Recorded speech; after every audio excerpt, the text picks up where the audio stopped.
Esenlikler, illeşler. Bugün siz bilen bilgi paylaşımı ýol edilen toplumlar hakynda ýa-da bilgi paylaşymy bolmaýan halk, ýurt hakynda gepleşik etmekçi. Bugünkü gurrundaşlygym biraz ýazgy görnüşinde de taýýarladym şu ýerde. Okap bilersiňiz özüňizem alyp. Indi bir sorag bar bizde. Biz näme üçin 3-nji dünýä ýurtlarynyň hataryna girdik? Diýilen bir sorag bar we biziň şu wagtky ýaşap gören gözgöýüni ýagdaýymyz, güzap baryny görüp gören ýagdaýymyzyň sebäpleri näme? Biz köplenç wagtymyzy netijeler bilen, netijelerin üstünde pikirlenip wagtlarymyzy harjaýar. Şöňe bularyň düýp sebäpleri bar-da, düýpleýin sebäpleri. Şo düýp sebäplerini bilmeden netijäniň ýzynda algasak, bu ýagdaýdan hiç şeýle çykyp bilmeýäris.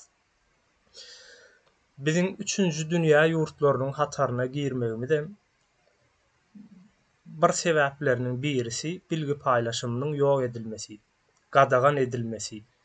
Üstesine bilgi paýlaşjak bolýan illeşlerimiziň ýa-da bilgi paýlaşjak bolýan kişileriň hem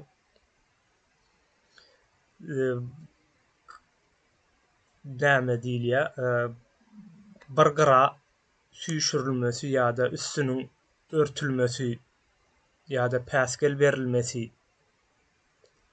ýagdaýyna geldik ýurdumuz. Indi bilgi paýlaşymy bolmaýan toplumlar diýär. Birincisi toplum bölünmesi we anamsyzlyk. Bilgi paýlaşymy bolmaýan toplumlarda ýalňyş ýa-da eksik bilgiler ýaýrap biler. Bu ýagdaý toplumyň her türlü gatlaklary arasynda bölünmäge we anamsyzlyga ýol açabilir. Ösüşüň haýallamasy ýa-da yza galmasy. Bilgi paýlaşymynyň ýetmezçiligi täzeçiligiň we ösüşüň haýallamasyna sebäp bolar. İnsanlar täze bilgilerden we tehnologiýalardan mahrum galar. Bu da toplumsal we ekonomik ösüşe päsgelçilik berer.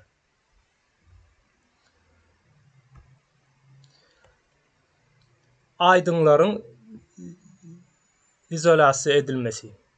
Ene bu da bir biziň üçin önemli bir meselelerin biri. Aýdyň adamlaryň ýörüýte izolasiýa edilmesi. Yani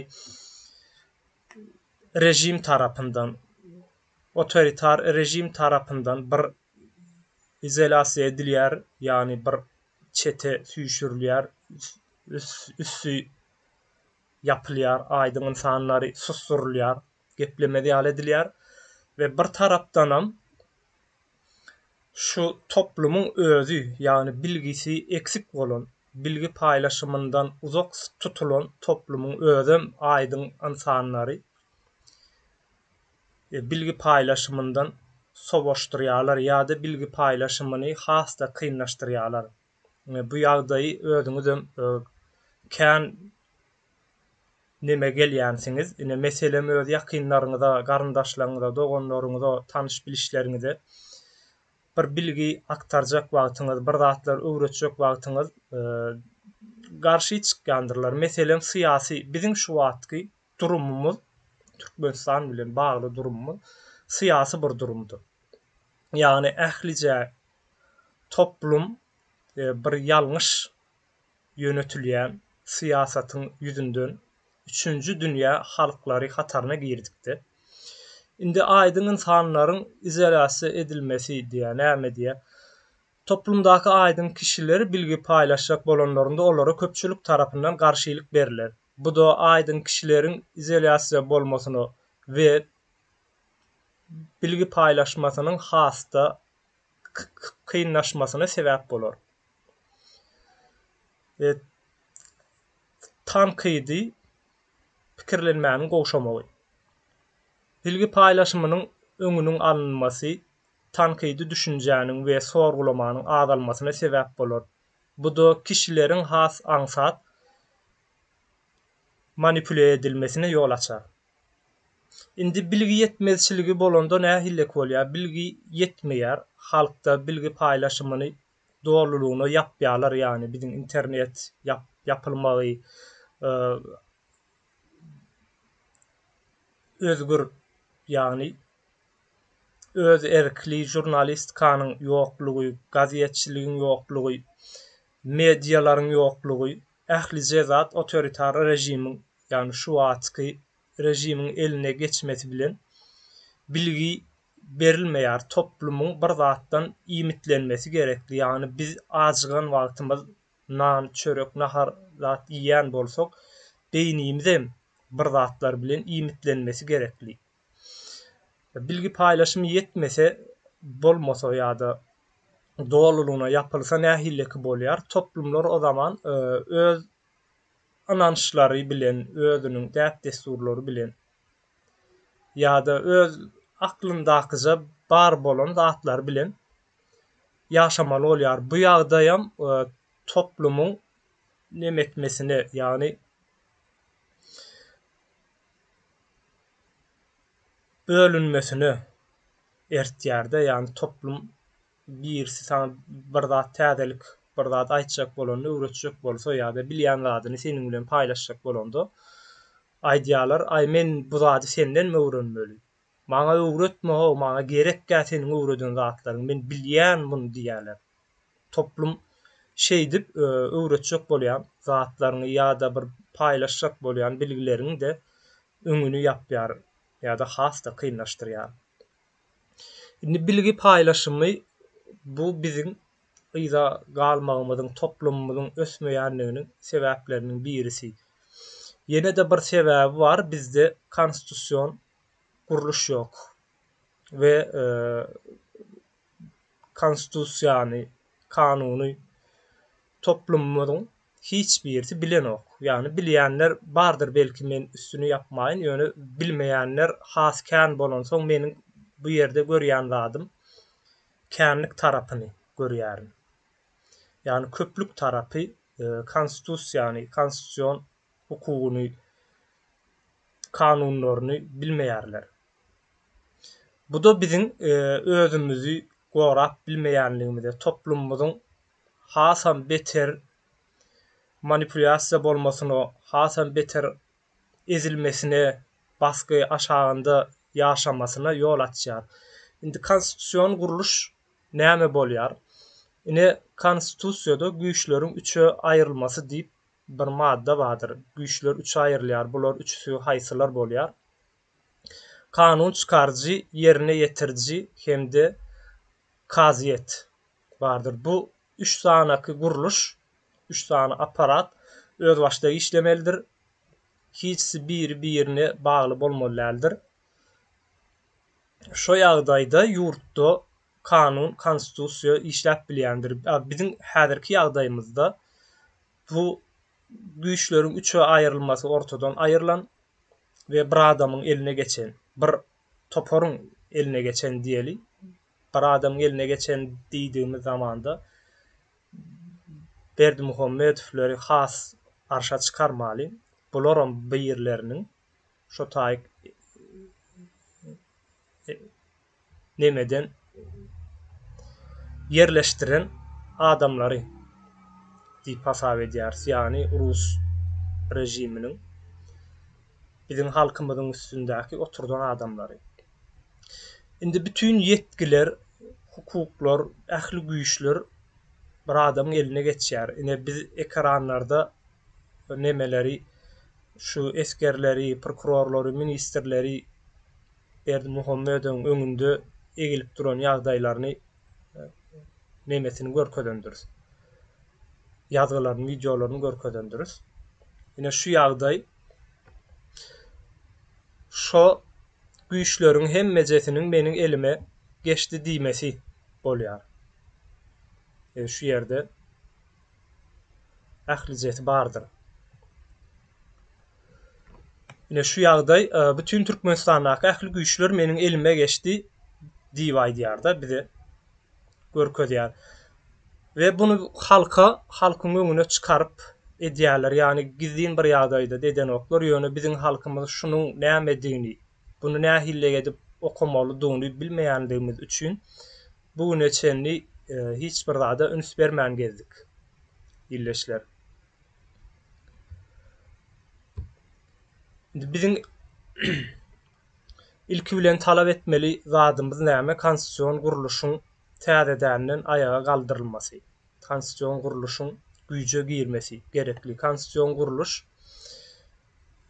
şu kanuny, adalaty ýa-da ýerine ýetirjileri kontrol edýän, konstitusiýany kontrol edýän bir aparatdyr. Konstitusiýon guruluş ýok ýerinde senin konstitusiýaň, kanunyň, adalatyň işlemeýär, ýerine ýetirji hökümetiň ýani öz bähwitleri üçin işlär. Diňe ýani halkyň bähwidi üçin işlemeýär. Çünki işlemesi üçin kanunyň bar bolmasy gerekli. Kanunyň bar bolmasy üçin, kanunyň işlemesi üçin hem konstitusiýon guruluşyň dikeldilmesi gerekli. Indi ýa-ni okak geçdikde aýdyň insanlaryň susturulmasy, aýdyň insanlaryň bilgi paýlaşymynyň öňüne geçirilmesi, hatda toplum tarapyndan bilgi paýlaşymynyň ýoluny alınmasy diýäse. Indi Merdan Muhammedow diýip ildeşimiz 4-5 ýyllap ekranlarda bize şu zatlary aýdyp berdi. Biziň toplumumyzyň köp böleginiň ýukajuwan bolsa, köp gatlagynyň oýanmasyna, bu zatlara akyl ýetirmesine sebäp bolan bir kişi. Bu türkmeniň içinden çykan bir aýdyň insanlardan birisi. Ýani köp däl, soňky 30 ýylyň dowamında 30 ýyldan soňra çykan bir adamlardan, ýaş illeşlerimizden birisi. Ýöne bunu da alıp içeri adypdylar. Geçen 20 de suudu bol etdiler. O hakynda da aýdyp bererler ileki illeşlerimiz. Indi şol adam näme isläpdi? Merdan Muhammedow konstitusiýon guruluşyň täzedänden ayaga galdyrylmasyny isläpdi. Ýani ona berilen maddalar var. 183-nji madda, 185-nji madda hem de 191-nji maddalar bardy. O taýda hökümeti basyp aljak bolýar diýilip ýazylýardy. Merdan Muhammedow hökümeti basyp almak üçin däli etmändi bu işleri kanuny ýollar bilen etmek üçin ýola çykypdy. Ýöne toplum tarapyndan bu kişiler desteklenilmeýär, toplum tarapyndan goralylmaýar. Hatta şeýle agyram bolsa şunu aýdaýyn, toplum tarapyndan ýok edilmegine, şu aýdyň insanlaryň ýok edilmegine kömek edilýär. Ýani bir rejim bar, bir guruluş, Türkmenistanyň ähli kanuny, hukugyny, konstitusiýon guruluşyny ele geçiren we ýok eden ähli hukugy kanuny, konstitusiýany öz bähwitleri üçin ulanýan bir guruluş bar. Ve bu guruluş halkyň içinde, halkyň öňüne düşüp biljek, halky aýdyňladyp biljek, halka soradyp biljek insanlaryň toplumyň arasyndan çykmasyny isläno. Çünki beýle adamlar bu guruluşlar üçin, şu wagtky hökümeti basyp alan rejimler üçin howply adam, hakykatdanam. Şu wagt men ekrana çykyp gurulap oturan bolsam, men bular üçin howply bir adam. Çünki en azından 10 kişi, 15 kişi, belki de 100 kişi täsir edip bilýärin, ýani sorgulamagy üçin. Biz näme üçin şeýle baý topragyň üstünde ýaşap ýörkak, 3-nji dünýä ýurtlary, halklary hataryna girdik diýilen soragy berip bilmesine sebäp bolup bilýär. Biziň ýaly adamlar bu rejim üçin howply ýöne halk üçin gymmatly, halk üçin gerekli adamlar. Halk bu adamlar goramaly. Çünki toplum hiç açan öz-özüni halas edip bilmeýär. toplum hiç açanam ödü birlikde şol toplumlaryň görnüşinde ayaga galyp kanununy, hukuguny, konstitusiýon guruluşyny dikeltmäne düşünjesi akly yetip bilmeýär. Buňa kişileriň akly ýetýändir. Men toplumyň akly yetip bilmeýär diýsem, ay men aklym ýetýär, men bilýän diýip ýene de bir samsyk kommentariýa bermäň bu ýerde. Toplum diýmek bir başgadyr, kişiler diýmek bir başgadyr. Kişiler toplumu aýdyňladýandyr. Toplumyň ýol çyzgysyny, ýol haritasyny çyzyp berýändir we toplumyň bularyň ýygyna düşýändir. Hemde täzedänden özüniň kanununy, hukuguny, konstitusiýasyny dikeldiýändir. Bizde näme üçin dikelmedi diýilen soragyňa ine jogaby şu ýerlerde ýatyr.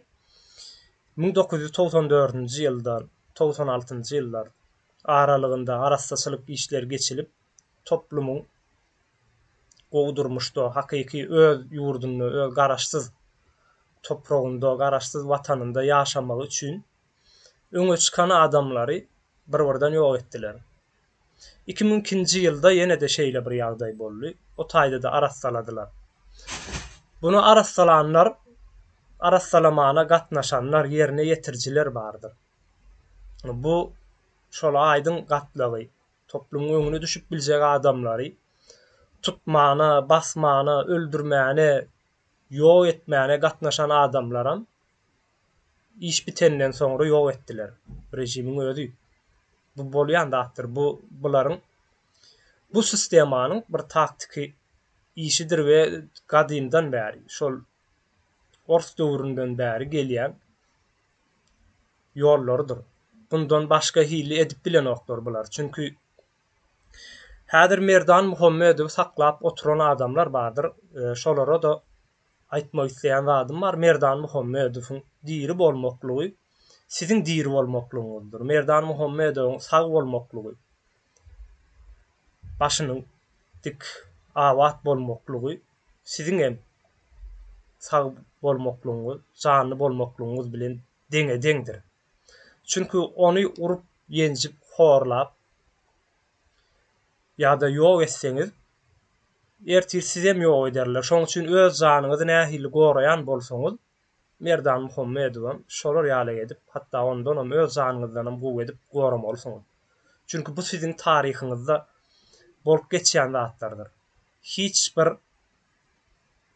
jinayatçy topor ýyzynda şaýat galdyrmak islemez. Şaýat goýmak islemez. Ähli şaýatlaryny iş bitenden soňra ýok edýändirler. Bu bularyň adatydyr. Mehemäniň işgärleri bardyr. Mehemäniň işgärleriniň üst gatlaklaryna bir zat aýtmak islämek, olar näme edip durandygyny bilýändirler. Üst düzeyindekiler ýöne aşagyndaky oglanlara, men deňduş oglanlara aýtmak isleýän bir zadym bar. İýleşler, siz özüňiz belki de şu wagt şeýle pikir edýärsiňiz, biz döwlete hyzmat edýäris, döwletimiz goraýasy. Siz döwletiniz ýokdur. Siziň döwletiniz bir jenaýatkar toporuň eline geçirilendir. Siz şolary goraýansyňyz. Kimden goraýanyz? Halkdan goraýansyňyz. Halkyň içinden çykan kişilerden, halky oýandyryp biljek, halka bilgi berip biljek, halka ýygyna düşürip biljek adamlardan goraýansyňyz. Ýöne siz hem bir gün bu işler bitenden soňra sizi gorajak adam bolmaz. Sizi şol siziň goran adamlaryňyz, hojaýynlaryňyz sizi ýok ederler. Hukman bolýan zatlar, bolaýmaly zatlardyr bular. Indi halkyň hem şeýle bir pikiri bar içerisinde, daşary ýurtlar guramalарyndan ýa-da bir beýleki ýurtlardan halas edip biler, bizi görmezmi karşı kösenýän nämämidi. Bu rejimiň halkyň üstüne edýän zulumlaryny Birleşen Milletleri ýa-da insan hukuklary bilen okmuka diýilip umyt edýärler-de, bilen oklar illeşler. Bilseler hem olaryň işi däl sizi halas etmek. Hiç kimiň işi däl halky Bir ýurdun halkyny halas etmek, ol ýurdun halkynyň özü özüni halas edýändir we öz hukugyny, hakyny, hukugyny ýene-de şo halkyň özü ayaga galdyrýandyr. Buňa men misallar berip bilerini goňşy ülkelerimiz vardır. Owganistan, Pakistanyň nämeler edip berendigini hemme ýurtlar bilýär. Pakistanda bolup beren ýagdaýlar, Owganistanda bolup beren, Iranda bolup beren ýagdaýlar. Soň Afrika ýurtlaryndaky ýagdaý. Başga da kändir şolar ýalyky ýurtlar köçenip beren 3-nji dünýä ülkeleri, 3-nji dünýä halklary diýilip berilen ýurtlar bardyr. Ýöne hiç bir gurama, daşky guramalar buňa goşulýan däldirler. Halkyň özü aýaklanar, halkyň özü özüni halas eder, öz kanunyny, konstitusiýasyny, hakyny, hukugyny ayaga galdyrar. Bu şeýle bolmalydyr. Bize hiç kim ýurt gurup bermez. Biz çykalgany yeňil ýerlerden gözlejek bolýar, ýöne başarmaz. Yeňil ýerden hiç bir zat ýokdur. Şoň üçin illeşler birinciden bilýän zatlarymyzy, bilýän bilgilerimizi paýlaşaly ýakynlarymyz bilen we bizi dinleýän, biziň bilgi paýlaşjak bolýan adamlarymyzam bizi dinlemäni başarmalary gerekli. Biraz sabır edip, kanagatly bolup, berilýän bilgileri dogry kabul etmeleri gerekli. Bolmasa bu bilgi paýlaşymynyň öňüne geçilmesi, bu taýda kän zatlar bar, men ýöne azajyk bölegini alyp ýazdym-da, kän uzaltmaýyn diýip, özüňiz iýdäp bilersiňiz, internetde ýazsaňyz hemme zatlar ortağa çykar. Ýagny bilgi paýlaşymy ýok bolan halklarda ýaşaýyş nähilleki bolýar ýa-da şo halklaryň gelejegi nähilleki bolýar diýen ýaly terizde ýazsaňyz size kän zatlar öňüňize çykaryp biler. Ine şu wagtça şular illeşler meň aýtjaklarym. Ýene-de görüşýänçä, sag bolun.